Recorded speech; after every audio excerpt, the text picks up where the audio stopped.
اعوذ باللہ من الشیطان الرجیم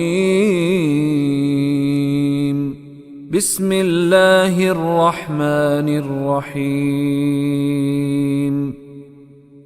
وَلَئِن قُتِلْتُمْ فِي سَبِيلِ اللَّهِ أَوْ مُتُّمْ لَمَغْفِرَةٌ مِّنَ اللَّهِ وَرَحْمَةٌ خَيْرٌ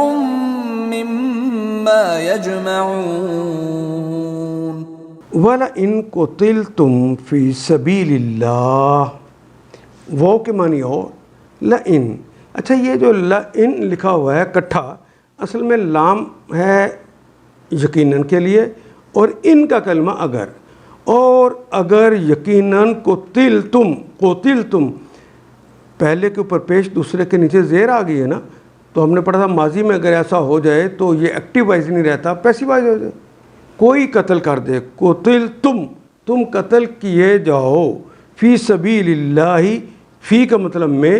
سبیل تو اردو میں بھی کہتے ہیں راستے کو، اللہ کا کلمہ بھی اردو میں استعمال ہوتا ہے، پہلا کے ساتھ الف لام نہیں ہے، کلمے کے ساتھ سبیل کے ساتھ، اور اللہ کا آغاز تو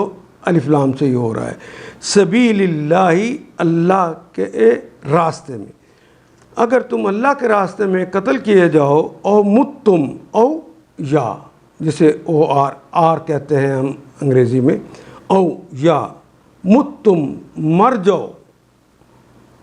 تم، اگر تم مر جاؤ، یہ دونوں تےوں کو اکٹھا کر دیا گیا، مت کی تے اور تم کی تے، اس لیے اوپر شد ڈال دیے، اور متم، یا تمہیں موت آ جائے، لَمَغْفِرَةٌ مِّنَ اللَّهِ، لام یقیناً، مغفرتن تو مغفرت ہوگی، من اللہ، اللہ کی طرف سے، ورحمتن، اور رحمت ہوگی، خیرن، جو بہتر ہے، جو اچھی ہے، جو عمدہ ہے، مما یجمعون، من سے ما، جو یہ من کلمہ اور ما جو ہے دونوں کو اکٹھا کر کے لکھ دیا گیا ہے۔ من کے اندر نون کے اوپر چونکہ جزم ہوتی ہے، اس نے بولا نہیں جانا، اس لیے وہ میم اور اس میم کو ملا کے ما کی اکٹھا لکھ دیا گیا، مم ما، اصل میں من اور ما، من سے ما جو،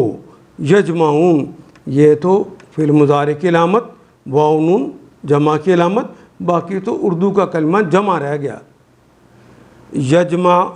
وہ جمع کرتا ہے یا کرے گا، یجمعون، جو وہ جمع کرتے ہیں، وہ جو مال و دولت اور چیزیں اکٹھی کرتے ہیں، اس سے کتنا بہتر ہے کہ اسے اللہ کی مغفرت مل جائے اور اس کی رحمت نصیب ہو جائے۔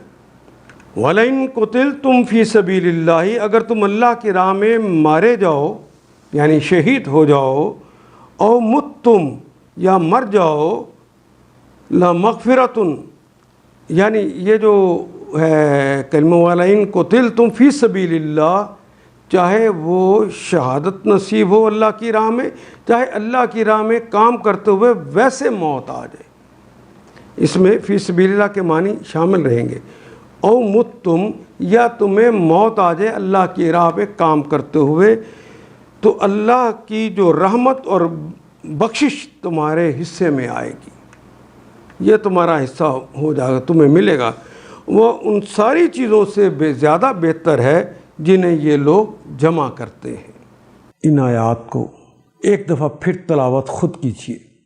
عربی و مبین پڑھتے ہوئے دیکھیے، کیا بات پوری اندر اتر رہی ہے؟ کیا یہ اردو کے سانچے میں ڈھلتی گئی ہیں عبارتیں؟ اگر بات سمجھ آنی شروع ہو گئی تو الحمدللہ یہی ہمارا ہدف ہے، اور یہ ہدف پورا ہو گیا۔ اللہ میرا اور آپ کا حامی و ناصر۔ الف لام